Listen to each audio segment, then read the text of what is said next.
Vamos a empezar, vamos a seguir con nuestra siguiente clase, Historia del Cristianismo 3, ¿de acuerdo? Hoy vamos a seguir hablando sobre el periodo de la iglesia perseguida, que es del año 100 al 313 después de Cristo, con la firma del Edicto de Milán, ¿de acuerdo? Entonces, vamos a seguir viendo unas influencias heréticas. Hoy quiero que pongan mucha atención, porque sacando el estudio, me pareció impresionante cómo las herejías o las vientos de doctrina que hay hoy en día existían desde el siglo I. O sea, uno se sienta y definitivamente Eclesiastés tiene razón, no hay nada nuevo bajo el sol. ¿Sí? Todo se repite, la vida humana es cíclica, entonces vamos a ver eso, ¿de acuerdo? Entonces, lo primero que vamos a ver es el montanismo, ¿ok? Pónganle cuidado a esto. ¿Cómo se llama? Montanismo. ¿Sí? A ver, repitan. Montanismo. No montañismo, sino montanismo. Miren lo que es. Una reacción pentecostal de corte fuerte basada en las emociones. O sea, en aquella época, en el siglo I, segundo, bueno, estamos hablando del segundo y tercero más que todo. Entonces, miren lo que pasa en el siglo segundo y tercero.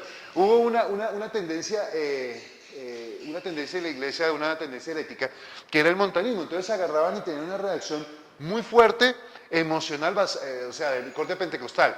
Eran hiperproféticos, o sea, todo era profecía, profetizaban por aquí, por arriba, eran hiperpuritanos. Santidad, santidad, solo santidad. No puedes ir a cine porque es pecado. Bueno, no puedes ir al Coliseo Romano, es pecado. No puedes escuchar una música que no sea cristiana porque es pecado. Eran hiperestéticos. ¿Qué quiere decir eso? Que se fijaban en cómo tú te vistes, que tienes que ser la falda larga. ¿Sí se dan cuenta a qué me estoy refiriendo? Eran hiperjerárquicos. O sea, el pastor manda y lo que dice el pastor tú obedeces. O sea, no te puedes casar con ella porque el Señor me dijo que te tienes que casar con fulanita. Pero él tiene novia, no importa, se casan porque Dios me dijo. ¿Sí?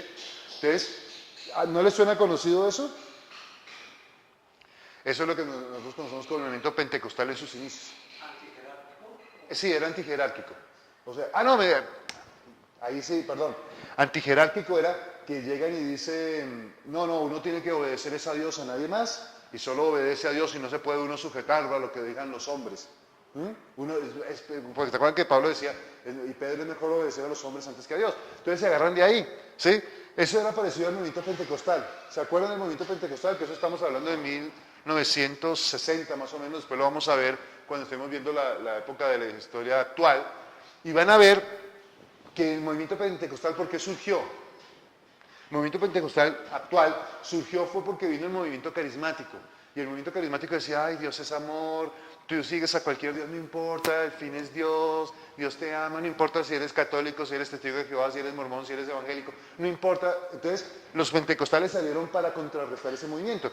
Y en esa época el montanismo era lo mismo. Entonces eran, o sea, todo profecía, puritanos, hay que vestirse bien, hay que estar bien. ¿Sí se dan cuenta que estamos hablando de lo mismo? O sea, eso pasaba en aquella época, pasa ahora. ¿Qué más tenían? Eran muy legalistas y eran puritanos, tal cual el movimiento pentecostal, que es una de las cosas que nosotros peleamos con el movimiento pentecostal, legalistas. No, la ley dice, hay que hacer esto. Es más, tienen normas, es más, castigan a todo el mundo. Viniste en pantalón, 5 meses de multa, no, de multa no sino de castigo. O sea, y eso era el montanismo, estamos hablando en el siglo II después de Cristo, eso estaba pasando en la iglesia. Miren esto, aceptaban un solo matrimonio. Solo con el que te casaste, ese es tu esposo. Y te uniste en otro, no, solo. Oiga, uno mira esto y dice, Dios mío, es lo mismo desde el siglo II lo que estamos viviendo hoy en día. Y la gente dice, no, eso es algo nuevo, un reavivar en la iglesia. Mentiras. Miren, eran tan legalistas en eso del matrimonio que había castidad dentro del matrimonio. ¿Ustedes han escuchado eso alguna vez? Ahora, hoy en día no lo escuchamos tanto. Pero uno decían esto, no, el sexo solo es para procrear. ¿Alguna vez escucharon eso? Dios mío, gracias. Es verdad, dice, es verdad. Miren, hay gente que dice, no, un día escuché un pastor en la costa que le dijo a alguien, no, nosotros tenemos sexo en santidad. Yo, ¿cómo así? Solo tenemos relaciones para procrear. Miércoles. Es más, hay unas iglesias que ¿saben qué hacían? Decían que ponían a la mujer acostada y ponían una sábana en blanco solamente con un hueco en la parte vaginal. Eso era para tener... ¿Por qué? Castidad dentro del matrimonio, la santidad, no dejarse llevar por la carne. Miren que era el montanismo. O sea, tan complicados eran bueno, ahora más adelante está, que si la persona moría, no podía volver a casarse, el esposo moría, no volvía a casar, tenía que ser una mujer consagrada a Dios. Ayuno exagerado, ¿sí les suena muy conocido el movimiento pentecostal? Ayunan por todo, allá ayunaban exageradamente, y no al perdón de alguien que pecaba, así se arrepintiera y pidiera perdón, no, miren, yo pequé, perdón, no, usted pecó y destituye la gloria de Dios, ¿sí? Montanismo, muy parecido al pentecostalismo, al movimiento pentecostal. ¿De acuerdo? ¿Sí se dan cuenta? Sigamos acá, otra influencia herética. Vamos a hablar, miren, del hiperrigorismo. ¿Sí? Acuérdense que en este momento se empieza a dividir la iglesia latina de la iglesia griega. ¿Sí? Entonces los que tienen influencia griega y los de influencia latina. Los latinos eran los del lado de Roma, los griegos eran todo el resto de la Europa conocida, del territorio conocido. Estamos hablando de Esmirna, Tiatira, las iglesias de Apocalipsis eran griegas. La iglesia romana era latina. Este hiperrigorismo afectó a la iglesia latina primero que todo. Empezaron a hacer diferencia entre pecado mortal y venial. Nosotros vamos a empezar a ver que en este periodo ya empiezan a ver algunas cosas que influenciaron mucho la iglesia católica romana. ¿Sí? Entonces vamos a ver todo eso y vamos a ir entendiendo por qué llega a la iglesia católica romana. Y mire que estamos hablando de la parte latina. Entonces había diferencia entre el pecado mortal y venial. Cualquier pecado que produjera la muerte espiritual, como homicidio, suicidio, adulterio, apostasía, eran pecados mortales. ¿De acuerdo? Entonces decían, si cometiste pecado mortal, chao. No hay salvación. Entonces miren que ya empezaron a meter homicidio, bueno, adulterio, apostasía. O sea, cosas que nosotros creemos que si alguien se arrepiente todavía hay opción. Acuérdense que nosotros creemos y hemos enseñado que la salvación se pierde, pero es un proceso que es complejo. No es que tú, adulteraste, ya, me condené y no me puedo salvar. No. Homicidio, no, maté, pero hombre, hay que ver muchas circunstancias. Entonces uno tiene que saber que se salva, acuérdense que está ahí en la Biblia, dice que el que conoció la gloria de Dios y probó las delicias de la vida venidera y que tuvo esa comunión con Dios y lo niega voluntariamente, dice que es imposible, pero es después de un proceso de crecimiento muy grande. O sea, no el bebé espiritual que llegó acá y el tipo apostata, no, ya se perdió. No, estamos hablando de un líder espiritual, de alguien que lleva años conociendo a Dios, que ha conocido a Dios. Ese sí es el que es muy difícil, casi imposible, dice la Biblia, que vuelvan a crucificar a Cristo por él, que no se puede hacer. ¿De acuerdo? Entonces eso se llama hiperrigorismo. La persona perdía su salvación una vez y para siempre. ¿Listo? Entonces fíjense que hoy en día encontramos también tipos de iglesias que manejan estas cosas y se van por ese lado doctrinal. Miren, ustedes, uno cuando conoce muchos pastores e iglesias, uno va a ver que encuentran tendencias a alguna de estas cosas. ¿Sí? Entonces hay tendencia al hiperrigorismo, al montanismo. Ahora vamos a ver otro ayuno, dice miércoles. Es lo mismo que afecta a la iglesia desde el siglo II, lo mismo lo afecta hoy en día. ¿Se acuerdan cuando estamos estudiando Hechos de los Apóstoles? Que lo mismo que le pasaba a Pablo, al pobre Pablo, es lo mismo que le pasaban hoy en día a las iglesias, divisiones, hablaban más, un montón de cosas. ¿De acuerdo? Otra. Miren, esta es interesante. Monarquianismo. Quiere decir uno solo que gobierna. ¿Cuáles eran sus características?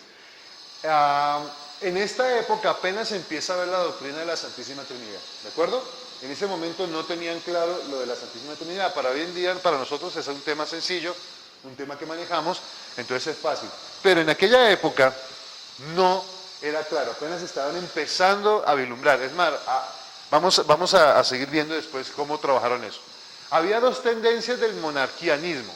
Era la tendencia modalística y la tendencia dinamística. ¿Ok? Están anotando todo eso porque eso es muy interesante. Entonces la primera tendencia del monarquianismo, el modalismo, es Dios se revela como Padre, Hijo y Espíritu Santo según su sabiduría. ¿De acuerdo? ¿Qué quiere decir eso? Esto se conoce como teoría patriparciana. Esto quiere decir que Dios es el mismo, es Hijo y Padre y es el mismo Espíritu Santo. Y que Él, según el caso, se revela como Él quiere. Esto es lo que dicen los unitarios. ¿De acuerdo? Entonces que el Padre cuando estaba arriba dijo, no, yo me tengo que presentar como Hijo, entonces bajó y se Hijo, y después se convirtió en el Espíritu Santo, pero es una sola persona, no son tres, sino una sola persona. ¿Sí? Entonces, Dios es una sola persona, que es lo que estamos diciendo. Los unitarios, los Jesús son los que enseñan esto. ¿Cómo se llama? Monarquianismo modalístico. Está desde el siglo segundo, eso no es nuevo. Eso que el Padre, el Hijo y el Espíritu Santo es una sola persona, está desde el principio, desde el siglo segundo. ¿De acuerdo? O sea, eso no es nada nuevo, es algo que se mantuvo y se ha mantenido siempre. ¿Ok? Después está la B, que es la dinamístico, que dice que el Padre y el Hijo son dos personas distintas. ¿Sí? El Padre es Hijo y el Hijo es Dios. Bueno, el Padre es Dios con mayúscula y el Hijo es Dios con minúscula, es una creación del Padre. ¿A qué le suena eso? Dios es Dios y el Hijo es una criatura menor que el Padre. ¿No lo ubican? ¿Con quién va? Los testigos de Jehová. El Padre es Dios y Jesús es una creación del Padre, menor que el Padre, con unos atributos divinos, pero es menor porque fue creado.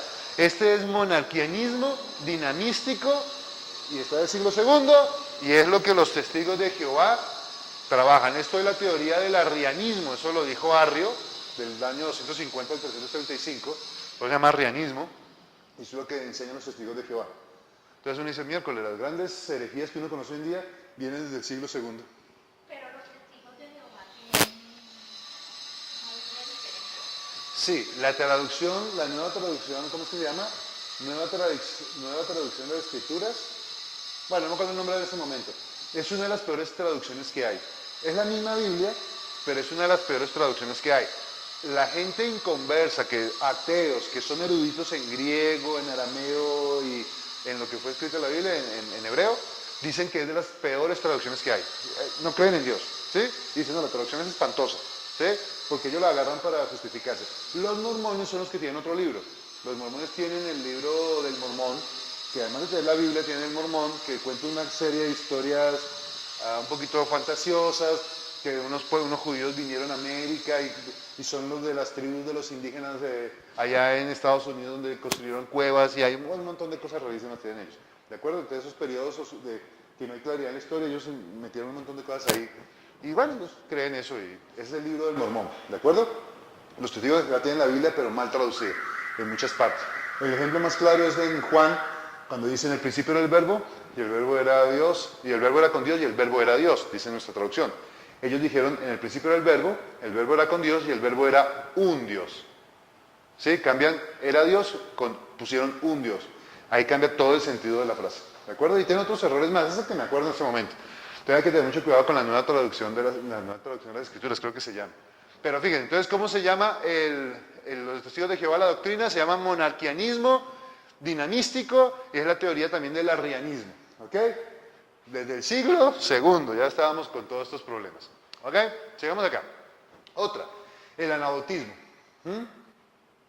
El anabautismo es cuando era una enseñanza que si la persona pecaba, tenía que volver a bautizarse para recuperar su posición frente a Dios.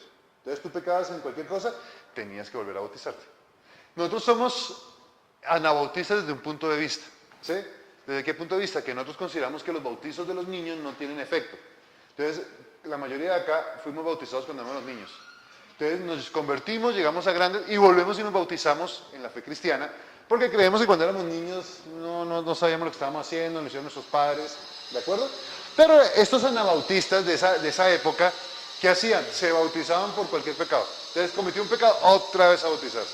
Y, ojo, algo tremendo. En aquella época la confesión de los pecados era pública.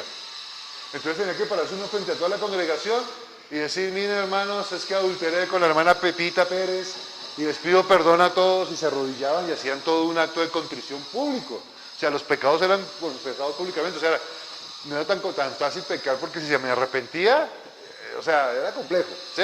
Entonces esta era otra de las tendencias que había en aquella época, los anabautistas. ¿Listo? Sigamos acá. Vamos a ver grandes líderes, los voy a decir rápido para que después los busquen con tiempo. Algunos ya los vimos la clase pasada, pero vamos a ver. Entonces está Clemente de Roma, murió en el año 101, ¿sí? Eso eran latinos, ahora los griegos del siglo II. Ignacio de Antioquía, del año 35 al 110. Policarpo de Esmirna, del 68 al 155. Justino Mártir, del año 100 al 165. Irineo de León, 130 al 202. Algunos de estos escribieron muchas cosas, entonces hay registros históricos de la vida de los cristianos. Del siglo III, de los latinos, Tertuliano. Ahora vamos a ver un dato de Tertuliano interesante. Cipriano de Cartago, Hipólito de Roma, y los griegos fueron Clemente de Alejandría, que eso lo estuvimos viendo la vez pasada, Orígenes de Alejandría, ¿de acuerdo? Entonces eran personas, algunos escribieron, tenían una tendencia, ¿se acuerdan que estuvimos viendo los que mezclaron la filosofía griega? Algunos de ellos mezclaron esto, o sea, eran cristianos pero estaban mezclando las cosas, entonces es complejo, es un trato complejo. ¿Listo? Hubo desarrollo de 3 escuelas teológicas en esa época. ¿Listo? Entonces, ¿cuáles fueron las escuelas teológicas? La romana, la antioqueña y la alejandrina. ¿Listo? Fueron las tendencias teológicas que hubo en este momento. Entonces, fíjense que hasta ahora es muy interesante. Estamos viendo cómo se va formando la iglesia que tenemos hoy en día. Las herejías del segundo siglo las tenemos hoy. Unitarios, testigos de Jehová, lo mismo. Las exageraciones como la de la de los pentecostales, entonces la tenemos desde el principio del segundo siglo. ¿De acuerdo? Entonces estas son las escuelas teológicas. La romana, vamos a ver la primera. Entonces la romana enfatizaba en la santificación y la salvación. ¿De acuerdo? Entonces la escuela romana, tienes que ser santo, cuida tu salvación, cuídate de no hacer las cosas malas, enfatizaba mucho en eso. ¿Cuál era el peligro? El peligro es que señalaban al Evangelio como una nueva ley. Entonces, estaban convirtiendo, por ser tan estrictos, estaban convirtiendo el Evangelio en una ley. ¿De acuerdo? ¿Qué es una ley? Todo hay que cumplirlo al pie de la letra, y si no cumples un pedacito, chácate, rácate, prum. Entonces el Evangelio, que es un Evangelio de gracia, lo estaban convirtiendo en un Evangelio de ley. Era el peligro de esta escuela, de esta teología romana.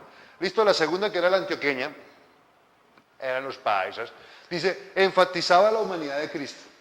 ¿De acuerdo? Entonces le da mucha fuerza a que Cristo fue hombre, que tú como persona puedes hacer lo mismo que Cristo porque Él fue hombre, tú eres hombre, entonces puedes vivir como Él. ¿Cuál era el problema? Que desconocían muchas veces la divinidad de Cristo. O sea, al meterse tanto en que Jesús, esos son tendencias heréticas también. O sea, estos se desviaron para tendencias heréticas, que lo vimos la semana pasada. ¿De acuerdo? Entonces desconocían muchas veces la divinidad de Cristo. No, que Cristo la divinidad no, Él la dejó. Miren que hay gente que dice que Jesús dejó de ser Dios, ¿de acuerdo? Y fue 100% hombre, pero Él dejó de ser Dios. Nosotros sabemos hoy en día que Jesús fue 100% hombre, 100% Dios al mismo tiempo, pero su divinidad no la usó para nada acá cuando fue hombre. Pero Él no dejó de ser Dios. Es imposible dejar de ser Dios, ¿de acuerdo? Después está la otra, que era lo contrario, la alejandrina, era lo contrario a la antioqueña. Era fuerte influencia filosófica platónica, y el peligro es que en algunas ocasiones desconocían la humanidad de Cristo. Acuérdense que Platón, lo que vimos la semana pasada, decían que pues lo divino y nosotros tenemos que esa parte divina, y que acuérdense que los que mezclan la filosofía platónica empiezan a decir que el que peca es el cuerpo es malo, entonces desconocían la humanidad de Cristo. No, imposible que Cristo haya sido humano, no puede ser, Él era Dios, Él sencillamente, muchas de esas personas decían que lo que hacía Jesús es que tenía una cascarita, que era el cuerpo, pero era Dios adentro. ¿De acuerdo? Y ese cuerpo era como una cascarita, nada más. ¿De acuerdo? Esas fueron las influencias de aquella época. Vamos a ver unos datos importantes de este tiempo. Se empezó a enfatizar la diferencia entre la iglesia latina y la griega. ¿De acuerdo? Entonces empezó, la iglesia latina es la de Roma, la griega ya les dije que es el resto del mundo conocido. Entonces empezó a hacerse un énfasis diferente. Tertuliano fue el primero en escribir en latín. Él escribió sus cartas, sus comentarios bíblicos en latín. Tertuliano, que lo vimos hace un rato, ¿de acuerdo? Entonces fue el primero, era una persona hacia el lado latín. ¿Listo? La iglesia sufre una serie de cambios en este periodo, ¿de acuerdo? Entonces miren un cambio muy importante. Irineo de Lyon habló en sus crónicas de personas que hablaban lenguas, echaban fuera demonios, resucitaban muertos. ¿Sí? Eso era el común, ¿se acuerdan? En Hechos de los Apóstoles, los apóstoles hacían eso. Y este hombre, ya en 130, 202, que ya los apóstoles habían muerto, el último que murió apóstol fue Juan, en el 101, ¿no es cierto? Entonces, ya la gente, él todavía en sus crónicas dice que la gente echaba muertos, echaba demonios, hacía todo esto que dijimos, acá, y hablaban en lenguas. Pero eso empezó a perder, ¿de acuerdo? Entonces, a principios del siglo II el ministerio apostólico va desapareciendo y se comienza a hablar de los obispos, ¿de acuerdo? Entonces yo no se hablaba de apóstoles, yo soy apóstol, sino yo soy obispo, ¿sí? Tú eres el obispo de la iglesia de Roma, ¿cómo? Tú eres el obispo de tal lado, entonces empieza porque la Biblia está en que dice de los obispos, la Biblia dice eso, entonces ya no se hablaba tanto, el pastor era considerado como el obispo, ¿de acuerdo? Entonces se empieza a dejar de hablar de los apóstoles y se empieza a hablar más de los obispos. Vamos a ver qué influencia tuvo esto más adelante, ¿de acuerdo? Sobre todo en la influencia de la iglesia latina hacia la iglesia católica, ¿de acuerdo? En el siglo II y III, el poder de los obispos empieza a crecer, ¿de acuerdo? Miren, pasa algo. ¿Se acuerdan que los gnósticos estaban desde el siglo I? Y lo vimos la semana pasada que muchos evangelios apócrifos son gnósticos. Eso de Judas, de María Magdalena, que lo estudiando en National Geographic, son gnósticos. Entonces, ¿qué decían ellos? Nosotros tenemos la sucesión apostólica, nosotros somos los verdaderos sucesores de los apóstoles. Entonces, eso obligó a la iglesia cristiana a sacar una lista de sucesión apostólica en sus iglesias. Es decir, vea, Pablo nombró a Pepito y Pepito me nombró a mí.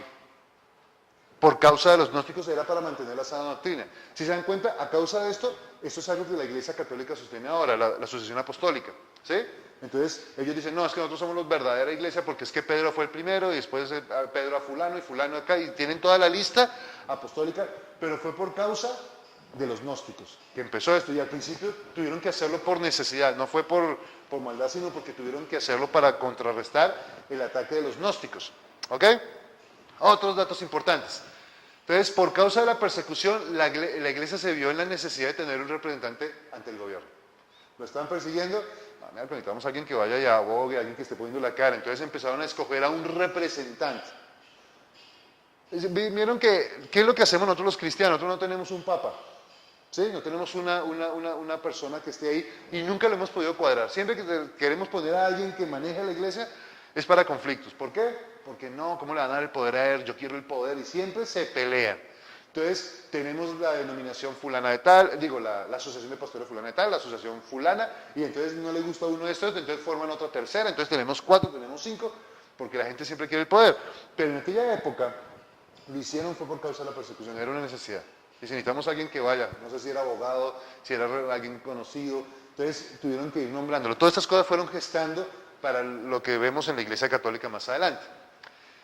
Mire, eso es importante. El ministerio de la mujer fue relevado, se fue relegando, ¿sí?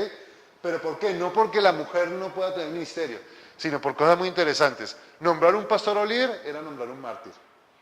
En aquella época decían, Guillermo, te tocó ser pastor sobre todo de Roma, sos un pastor de Roma, ve preparando tu testamento porque seguramente te van a matar. Al primero que mataban era el pastor de Roma. Sí, cuando había persecuciones, ¿cuál era la iglesia más cerca? Roma era el primero que bajaban, ¿de acuerdo? Entonces, miren, para proteger a la mujer, empezaron a nombrar más hombres que mujeres, ¿de acuerdo? Pero no es que la mujer no tenga ministerio, sino fue porque dice, hombre, si lo van a torturar, si le van a sacar un ojo, pues es más fácil que se lo saquen a un hombre que a una mujer, ¿de acuerdo? Por obvias razones. También la sociedad greco-romana era viril. Entonces, acuérdense que ellos tenían un representante, entonces los romanos veían, no, pero una mujer enseñándome, ¿cómo es eso? Entonces, eran los hombres los que tenían prioridad, pero no fue porque la Biblia diga que la mujer no tiene ministerio, porque hoy en día algunos dicen eso, ¿de acuerdo? No, fue por causa de esos problemas. Son los cambios que iba sufriendo la iglesia. Miren esto, el ministerio profético ya no está en función, recaía sobre el obispo, reafirmando el poder sobre este. ¿Sí lo escucharon acá? Entonces el ministerio profético empieza a desaparecer, no se empieza a usar. ¿Quién era el que profetizaba? El obispo, o sea, el pastor. Entonces fíjese que hoy en día también se ve eso. Uno llega a las iglesias y ¿quién es el que profetiza? Pues el pastor. No, la hermanita se va a profetizar con cuidado. O sea, manejan eso. Entonces, ¿qué es lo que se ve? Se reafirma el poder sobre el obispo. ¿Sí? Se empieza a centralizar el poder de una manera más evidente, que es un problema. Una iglesia bien manejada, el pastor es la autoridad, pero todos tienen una función que hacer. Y entre todos somos un cuerpo. Pero ustedes ven que en la iglesia católica, en la iglesia cristiana, el poder recae sobre el pastor, sobre el sacerdote, y la última palabra es la de él. ¿Sí? Y uno tiene que tener cuidado con eso. ¿Sí? Uno tiene que tener mucho cuidado con estos manejos. Vienen desde aquella época, por las circunstancias que estaban pasando. ¿Sí? La iglesia desarrolla 3 reglas en esta época importantes. Entonces, ¿cuál es la primera? La primera es la regla canónica. Esta fue reconocer cuáles libros son legítimos. ¿Sí? Porque los gnósticos decían, esos evangelios son buenos, esto no sé qué. Entonces la iglesia, no, momentico. Lo más fácil que reconocieron fue el Nuevo Testamento. El Antiguo Testamento les costó trabajo. ¿Sí? Que sí, que no, que Judí, que Tobías, que no sé qué, que Macabeo. Les costó trabajo ponerse de acuerdo, no se pusieron nunca de acuerdo en el Antiguo Testamento. En el Nuevo sí fue más fácil, aunque tuvieron dudas con Hebreos, Judas y Tercera de Juan. ¿De acuerdo? Esos algunos decían que sí, otros decían que no. Pero, por ejemplo, algo que sí era seguro eran los libros de a Pablo, las cartas de Pablo. Esas sí son, listo, todos decían de acuerdo, esas son. Los evangelios, Mateo, Marcos, Lucas, Juan, listo, esos son. Miren que Hebreos todavía, hoy en día no sabemos quién escribió Hebreos. El autor es desconocido, se lo achacamos, se lo damos a Pablo, pero no es seguro, ¿de acuerdo? Está Judas y Tercera de Juan, eran las epístolas que tenían duda en ellos en esta regla. La otra regla que hicieron fue la regla eclesial, donde los obispos verdaderos son los que llevan la sucesión, por lo que les dije, tuvieron que hacer eso. ¿Sí? Entonces es complejo, entonces yo no puedo ser pastor porque yo no puedo demostrar cuál es mi sucesión apostólica, ¿sí? Sino por causa del momento en que estaban viviendo, agarraron esto. Vamos a ver más adelante que unas personas agarraron esto y lo tergiversaron y lo usaron en favor de él, inventando cosas que no estaban en la Biblia, para poder mantener el poder eclesial. Otro fue la sistematización doctrinal. Se desarrollan credos. ¿Sí? Acuérdense que en esta época la mayoría era analfabeta. Muy poca gente sabía leer y escribir. A causa de eso, tienen que crear estos credos que la gente se los memorice. Miren, esto es bonito. Yo les decía ayer. ¿Por qué también la gente, además de ser analfabeta, le costaba trabajo tener la Biblia? Para transcribir el Nuevo Testamento se necesitaban las 50 pieles de ovejas. O sea, no cualquiera podía tener el... Oigan, me haces favor, me sacas una copia del Nuevo Testamento, Ala. Listo, ¿dónde están las 50 ovejas? Sí, porque tenía que haber papiro. Era costoso, solo la gente de mucha plata lo podía hacer. En aquella época la gente rica compraba estos transcritos, y además que eran a mano, eran transcritas a mano, y ellos se encargaban de pasárselas a las personas y de comprar otras para llevarlas, que cada iglesia tratara de tener su escrito del Nuevo Testamento. Sí, claro, es que un papiro. No, el papel se vino a inventar... No, el papel se vino a inventar como en el medieval, la época medieval, eso vamos a ver más adelante. Esto era en papiro, que es eso que uno agarra ese pergamino, lo que uno conoce como pergamino, eso es papiro, eso es hecho con piel de animal. No, es como el mantequilla, ese es. Entonces miren, hubo un trabajo muy bonito, el diácono lector. Cuando estaba preparando la clase me acordé de las empresas de tabaco en Cuba. ¿Ustedes han visto que tiene el lector de noticias? Todos están envolviendo tabaco y al frente hay uno leyendo las noticias. Y al presidente santo, no sé qué, y eso es algo que hacían en la época, en el siglo pasado allá en Cuba, no sé si todavía lo siguen haciendo, pero en la iglesia estaba el diácono lector. ¿Ustedes qué hacía el diácono lector? Leía la escritura. Mi esposa me dice, Miguel, hagamos algo, cuando tengamos el lugar de la iglesia, yo quiero que la gente llegue y esté sonando una lectura de la Biblia. Que la gente venga y escuche la Biblia. En vez de poner musiquita, ponemos la Biblia así, Romanos, capítulo 1, y que estemos leyendo. ¿De acuerdo? Me parece excelente. Entonces estaba el diácono lector. Otra cosa interesante, estaban los cristianos orejones. ¿Sí? Imagínense que cuando leían la Biblia todos tenían que estar de pie. Entonces, ¿qué hacían los cristianos para escuchar? Así. Entonces se conocían como los cristianos orejones. ¿De acuerdo? Entonces en aquella época eso era normal. Miren, algo tan bonito es que la memorización era común. Yo les decía ayer que era normal encontrar un niño de 7 años que te recitara el Evangelio de Juan de memoria. Porque el trabajo de ellos era memorizar, mira tan bonito. Yo les estaba contando ayer, les repito para los que no estuvieron, nosotros en Sincelejo conocimos un profeta analfabeta, ¿sí? Y él se para y le dice, léete Primera de Crónicas 4:7. Dios te va a hablar ahí, él no sabe leer. Entonces la persona empieza a leer, y Jehová dijo, no, estás leyendo el 6, léete el 7. Miércoles, se saben de memoria la Biblia, porque no saben leer, se la tienen que aprender. ¿De acuerdo? Hay un concurso en sociedades bíblicas que es recitar el Salmo 119. ¿De acuerdo? Y uno dice, uy, no, todo el Salmo de memoria es concurso de las sociedades bíblicas. En aquella época la gente sabía de memoria la Biblia. Y uno a veces dice, ay, ¿cómo hacían? No tenían la palabra. Mejor que nosotros la tenían aquí grabada en la cabeza. Entonces decía, todos vamos a leer Primera de Juan 2:5, y todos empezaban de una vez a recitarlo porque se lo sabían. Miércoles. Bueno, acuérdense que no había versículos y capítulos en aquella época. ¿Sí? Sí. Todo era el chorro. Sí, vamos a leer Juan y hágale. ¿Listo? Entonces, se creó el credo apostólico, era un credo antinóstico, Entonces, el credo apostólico, miren, esos credos son buenos. Era lo que le enseñaba a la gente. ¿Qué es lo que dice? Creo en Dios, Padre Todopoderoso. ¿Listo? Creador del cielo y de la tierra, eso es bíblico. En Jesucristo, su único Hijo, Señor nuestro, ¿sí? Vea, que fue concebido del Espíritu Santo, nació de la Virgen María. Perfecto. Padeció bajo el poder de Poncio Pilato, fue crucificado, muerto y sepultado. Descendió a los infiernos. Bueno, esta parte de descendió a los infiernos fue agregada más adelante. Al tercer día resucitó de entre los muertos, subió al cielo y está sentado a la diestra de Dios Padre Todopoderoso, y desde allí vendrá al fin del mundo a juzgar a los vivos y a los muertos. Creo en el Espíritu Santo, la Santa Iglesia Universal. Ojo, acá dice universal es católica, que ahora vamos a ver que católico es una buena palabra. La comunión de los santos, el perdón de los pecados, la resurrección de la carne y de la vida perdurable. Amén. Entonces la gente se aprendían esos credos para que supieran qué es lo que era su doctrina. Nosotros estamos haciendo discipulado, ¿no es cierto? Entonces, ¿qué es lo que uno hace en el discipulado? Enseñarle a la gente estos credos. Hay un Dios todopoderoso, Jesucristo vino a salvarnos con nuestros pecados, resucitó, ahora yo vivo para Él va a juzgar al mundo. Eso es lo que le enseñamos, lo mínimo que tiene que saber una persona. Entonces los credos fueron creados en aquella época para que la gente se los memorizara más fácil. Esas tres fórmulas de la iglesia formaban la catolicidad, ¿de acuerdo? Ojo, católico viene del griego y quiere decir según el todo, lo acabado lo que es. Entonces, ¿qué le decían? Nosotros somos católicos, ¿por qué? Esto lo que estamos diciendo es el todo, es la verdad, es lo que ya es lo que Dios puso. Entonces, la palabra católica en aquella época no era mala. Nosotros ahora lo hemos puesto como, uy, no, católico, todo lo que dice católico. ¡Ah! No tiene que saber qué es lo que quiere decir católico. Y en esta época, vamos a ver que todo eso influenciaba para que la Iglesia Católica Romana fuera creada. Sí, pero en este momento somos católicos, decían. ¿De acuerdo? Somos cristianos católicos.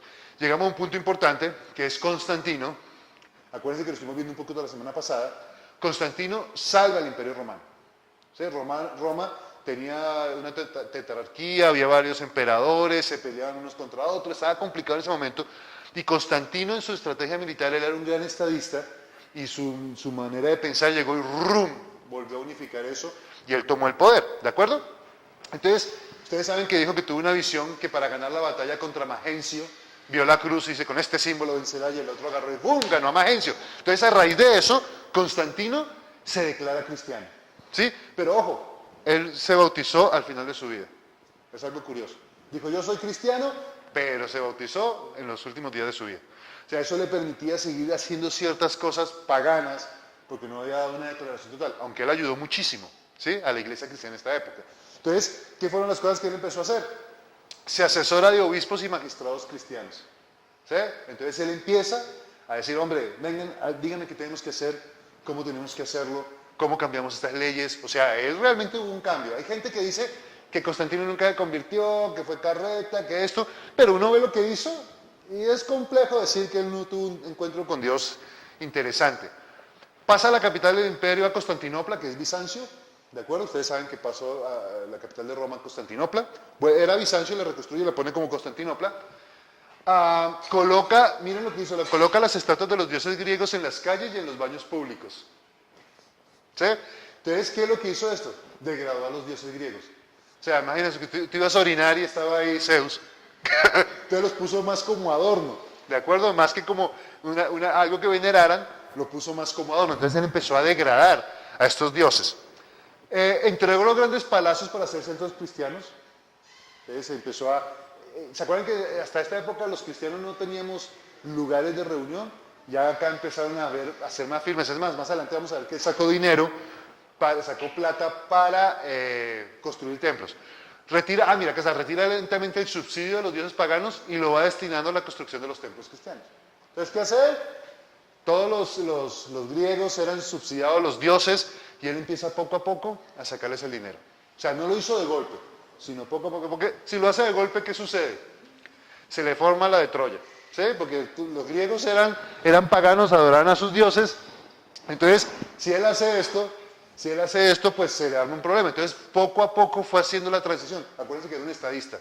Constantino era un estadista, entonces era inteligente, no era bobo. ¿De acuerdo? Entonces él empezó a hacerlo y empezó a construir templos cristianos con esa plata que le quitaba. Miren, Constantino convocó el primer concilio cristiano en Nicea. ¿Sí? El de Nicea. Fue el primer concilio y él lo llamó. Dice, oiga, vengan, tenemos problemas un poquito doctrinales, están los gnósticos, están los monásticos, ya lo estuvimos viendo, ¿sí? Están todas estas sectas raras. Vengan que necesitamos cuadrar la doctrina. Necesitamos cuadrar qué es lo que dice Dios y cómo lo vamos a cuadrar. Entonces llamó al primer concilio. Ojo, en ese concilio todavía llegaban muchos pastores tuertos, mancos y cojos, que fueron, ¿se acuerdan que lo que vimos en la clase pasada? Que los emperadores les mandaban cortar una pierna, una mano, le sacaban un ojo por ser cristianos y los mandaban a las minas a trabajar. En esta época todavía muchos de los que venían ahí estaban con esos problemas. La iglesia pasa de ser perseguida al estrado imperial. O sea, hubo un cambio grandísimo. Venimos siendo perseguidos y de un momento para otro, ¡prum!, ya estamos tomando decisiones. Es más, es tan complicado que cuando, no sé si lo tengo acá ahora, no, cuando los cristianos sacan, después de este concilio de Nicea, ellos sacan sus decretos. Constantino, eso creo que lo vamos adelante, Constantino lo vuelve ley. Dice, el que no haga cristiano que no sea esto, lo matan. O sea, fíjense que ya de ser perseguidos empezamos a dar unas leyes y el gobierno dice, estas leyes son del gobierno y el que no las acate muere. Lo matan a la cárcel o lo destierran, punto. ¿Sí? Entonces fíjense el cambio tan abrupto que hubo. Es como nosotros acá nos reunimos, nosotros somos acá el concilio de Colombia y decimos, no, nada de homosexuales en el gobierno. Y se para el Santos y dice, la iglesia dijo y ningún homosexual, nos quedamos sin gobierno, pues. ¿Sí? Entonces, es complicado, pero eso pasó allá, para que ustedes me entiendan. Los cristianos estaban muy contentos y pensaban que era el reino de Dios sobre la tierra. Dijeron, uy, al fin Dios va a instaurar su reino acá, qué alegría, vamos a tener el poder, Dios va a gobernar, Jesús va a gobernar el mundo. ¿De acuerdo? Eso, pónganle cuidado a ese punto. Mire, Constantino dice que el culto a los dioses griegos estaba muy carcomido y tocaba colocar un nuevo fundamento que era el culto al Dios cristiano. ¿Ok? La iglesia vio la unión de la iglesia y el Estado como el establecimiento del reino de Dios en la tierra que les acabo de decir, pero esto implica que la iglesia era considerada fundamento del Estado romano. ¿De acuerdo? Y esto también degeneró en algo complicado. Tiene graves consecuencias, esto es lo que se llama teología del reino. Hoy en día, la teología del reino está atacando también a la iglesia. Miren, hoy vimos que todas las herejías que hay hoy en día están en el siglo II. Y esta es otra que le agregamos, teología del reino. ¿Sí han escuchado teología del reino? Son algunos cristianos que dicen, no, nosotros tenemos que tomar el poder y cuando tomemos el poder, Jesús va a venir. Nosotros le vamos a decir, Señor, acá está el mundo. Entonces tenemos que ser los mejores empresarios, tenemos que poner presidentes, tenemos que poner gobernadores, porque nosotros tenemos que tener el poder. Eso se llama teología del reino y viene del siglo III, siglo II, siglo III. Es algo que está desde aquella época. Es algo que está mal, porque no está bien, así que nosotros sabemos que eso no es así. Es mal, la Biblia dice que de mal en peor va a ir este mundo y después Jesús va a venir y Él va a venir a gobernar, pero Él va a tomar el poder, no se lo vamos a entregar, Él lo toma, ¿de acuerdo? Es más, tan delicado es que Apocalipsis habla que los judíos, ¿cómo es que dice? El que esté en la terraza, no descienda. Eso también está en los evangelios. Y el que esté, huyan de las ciudades, escóndanme porque se armó el problema, no. Sí, o sea, no es que, ay Señor, acá está el reino, eso no tiene sentido. Es más, esta gente de la teología del reino, yo escuché a uno decir, eso del calentamiento global es mentira, eso no existe, eso es trampa de la gente. Entonces, ¿qué hacemos con la evidencia física y la evidencia? O sea, no, se atreven a decir eso, pero cuando uno tiene poder sobre las personas, ay sí, eso es mentira, eso es mentira. Y me pusieron un ejemplo muy fácil, sobre ejemplo el del hielo de los polos. Si usted agarra un vaso con agua y le pone un hielo, el agua está acá. Si el hielo se derrite, ¿se desborda el vaso? No, para nada. Y yo digo, pues claro, pero el problema no es el agua, el hielo que está sobre el agua, sino el hielo que está sobre el continente antártido, de la Antártida. ¿Sí? Que ahí hay tierra y hay hielo encima. Si eso se cae, es más, si se derritiera todo el polo, subiría más o menos 57 metros el nivel del mar. O sea, pues claro, no va a pasar eso. Sí, de lo que podemos decir que en los próximos 100 años puede subir 1 metro, 2 metros el agua. Estamos hablando de eso. Pero decir que no existe es una tontería. Teología del reino. ¿Listo? Llegamos acá. Listo, ok. Acabamos este periodo, ¿sí? Acabamos el periodo en el año 313 con el edicto de Milán. Ya lo vimos la semana pasada, que ese edicto de Milán fue cuando Constantino hizo unas estrategias militares y unos acuerdos militares con unos emperadores, venció a otro, entonces sacó varias cosas y ayudó a los cristianos. Entonces, ya la próxima clase vamos a empezar la época medieval de la iglesia, Espero demorarme más con eso porque tenemos que ver todo el proceso papal, tenemos que ver el oscurantismo, tenemos qué pasó en esa época, por qué los sacerdotes terminaron dando las misas de espaldas a la gente, ¿sí? Todo, y en fuera de eso en latín, ¿sí?